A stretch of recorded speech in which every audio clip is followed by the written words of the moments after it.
Well, I was demonstrating about the mental health because they were talking about closing the clinic down.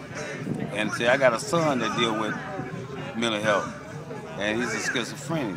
And I didn't believe it was right, so I came out here to show my support.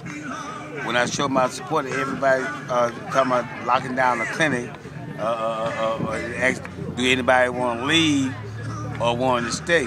I was one to stay. And about police kept on running back and forth, looking around over our barricade. And about 2 o'clock in the morning, they came and started cutting. They cutting through metal. When they cut through and came in, we all stood up and put our hand behind our back. They put some plastic ties around our arm. It was so tight on my arm, my hand swelled up. And I was telling them they really didn't care. They take us out of there, take us to 71st and Cottage Grove to that lockup there. We stayed a few minutes there, then they took us to 111 lockup. We stayed there a few minutes, then they took us to 51st and Whitworth, and we stayed there a few minutes, then they took us to 63rd and Racine. And I wound up back at 71st and Cottage Grove. But they told me that I had a bond of $250,000. And the only thing they tried me with was criminal trespass. They're gonna stay all night. I couldn't understand that. They let everybody else out but me. They kept me in police lockup for 3 days.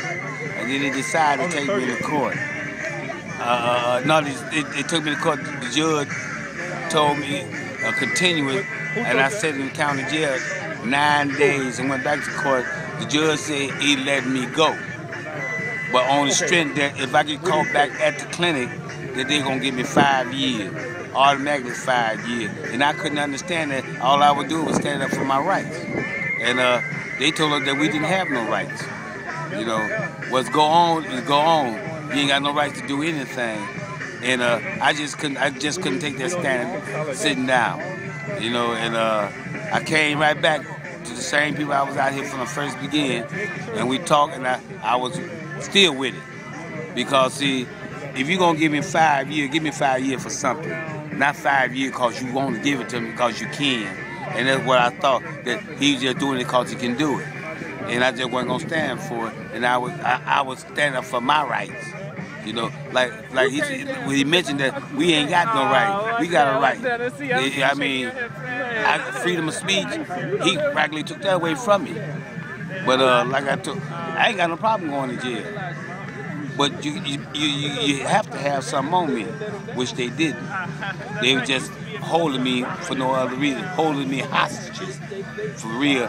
And they finally let me go, and they let me drop the charges and told me if I come back over into this neighborhood to the clinic, they're gonna give me 5 years, and I'm back today. Cause I believe in mental health. Because it helped my son a whole lot. And I wouldn't miss this nothing in the world. If I have to go to jail again, I will. Just for him. And whoever out there that deal with mental health. And my name is Harold. All right, man. All right.